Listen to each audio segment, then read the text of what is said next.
What's up, guys? This is Randy, Growing Earthly. A lot of you guys know me from the downtown Winter Garden Farmers Market. And it's going to be cold this weekend. I'm going to be there. But we got some crazy temperatures coming. They're calling for down to 22 degrees in my area. I see some of the weather apps saying 24 degrees. Either way, that's like existential threat territory for a lot of these subtropical trees, especially if you bought them from me recently and they're relatively small. So you need to get this stuff covered. And I'm going to bring a bunch of covers with me this weekend to the market. And these are hardcore covers. These are 2.5 ounces per square yard, which is how, which refers to the weight of the material being used. So a lot of the stuff that you're going to buy at Home Depot is like 1/2 to 1 ounce per square yard. Gives you 2, 3, 4 degrees of protection. These are going to give you up to 10 degrees of protection. These things are beautiful. They're going to last you forever. But whatever you're going to do, you need to have a plan together so that you can protect these small trees. And even some of your bigger trees. I mean, 22, 24, a lot of your subtropicals, they'll survive. They'll take some damage, but they'll survive down to 26 degrees for a couple hours, as long as they're big trees that are well established. And I know for a fact, a lot of you guys that have bought trees from me, those trees are not big yet. So this will kill your trees. You got to make a plan. And so what I'm going to do is, I got a few hundred of the most hardcore covers I could get my hands on. They just came in the other day. And I'm going to bring those with me. I'm going to give you the best prices I possibly can. They beat any price that I can find these things for, say if you're ordering from Amazon or something like that. And I'm going to show you how to set one of those up. And the key, I see a lot of people just draping sheets or blankets over your trees, which is fine generally. Like if you're going to have a 28, 29 degree night, that's no problem. And my suggestion is, if you're going to go that route, is to double wrap them. You're going to want an inner layer and you're going to want an outer layer. And if you're growing something like soursop or something that you're really pushing the zone on, you're definitely going to want to double wrap that. So I'm going to show you how to set up one of these covers that I'm bringing. And the number one key is, you don't want that cover just resting on top of the tree. If you do that, it's going to zap the tree anyways. You usually are not trapping enough air inside that protective layer. And the air is the insulative factor here. It's that dead airspace around the tree where your warmth is going to get trapped. And that's the thing that's going to save your tree. So we got to create a little space around that tree. So I'll bring those covers with me. So I'm going to get the camera turned around. We're going to set one of these up. I'm going to show you exactly the materials I used. And you really got to make a plan right now. Even if you don't come see me at the market and grab something from me, use these principles that I'm going to show you and get your stuff covered, get it protected, and hopefully we can survive. This is the worst I've seen it since I've been in the area.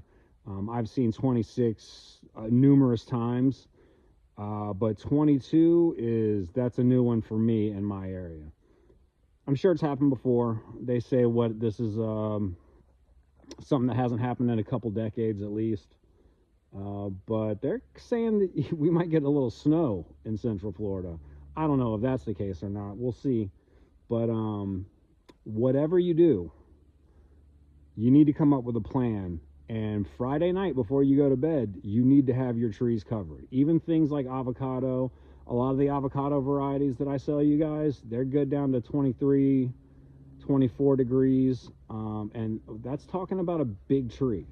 That's not talking about that little 3-gallon or even that 15-gallon you bought from me that came from a nursery where they've been protecting it and where they've been feeding it every month and giving it foliar sprays. You're going to have a ton of tender young growth on those trees, and all that growth is going to get zapped if you don't come up with a game plan now.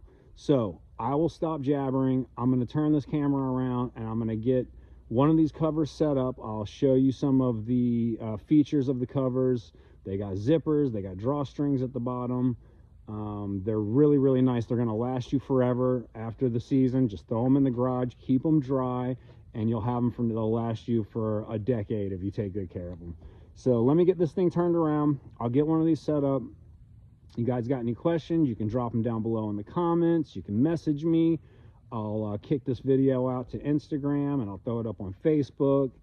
I'll throw it up on my little YouTube channel I haven't done anything with yet. But yeah, let's get one set up, and we'll let you guys check it out. All right, here we go, guys. Got the camera turned around. Let's show you some of the stuff that I'm going to use to get these guys properly covered up. First of all, I've got some links of rebar. I'll usually buy the 10-footers, and I'll cut them into thirds. You can just see what I'm using, and if you want to come up with some analog, something that will perform the same function for you, that'll be fine. Just this is the kind of material that I like to use. So I cut these up with an angle grinder. Like I said, a 10-foot length, I'll cut into thirds. You could probably go shorter, but you want to get this stuff kind of locked in the best you can. So we've got some rebar, and then we've got some of this gray conduit. These come in 10-foot lengths here. You can grab these from Home Depot or Ace or any of those kind of sort of big box hardware stores. So I'm going to take these pieces of rebar, and I'm going to put them in 4 places around the tree, and then we're going to put this conduit over it.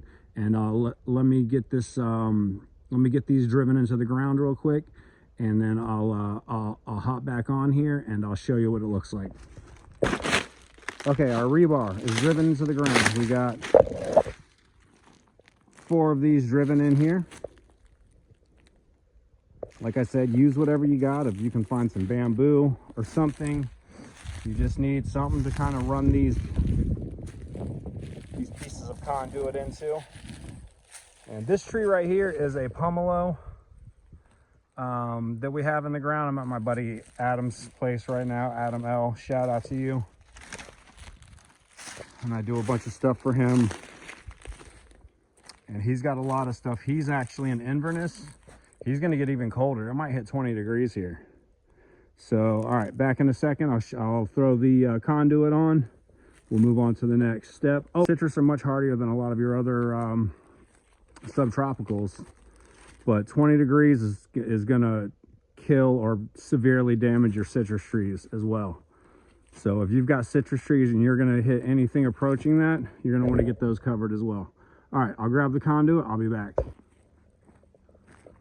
All right, conduit's on. We made a little bird cage around this guy. Wherever the cover is touching the citrus tree, you're going to lose some leaves, but this tree will survive and push out new growth as we come into spring. No problem. I did throw a couple zip ties up here at the peak. Just want to keep that stuff in place as best I can. All right, here she is opened up. Drawstring at the bottom. Please, whatever you do, do not make this thing look like a lollipop when you're done. Don't cover the canopy and then pull this drawstring tight. You want this to go all the way to the ground. The warmth that's radiating up from the soil will be trapped inside this thing. So please do not turn this into a lollipop. Let's see, we'll show you.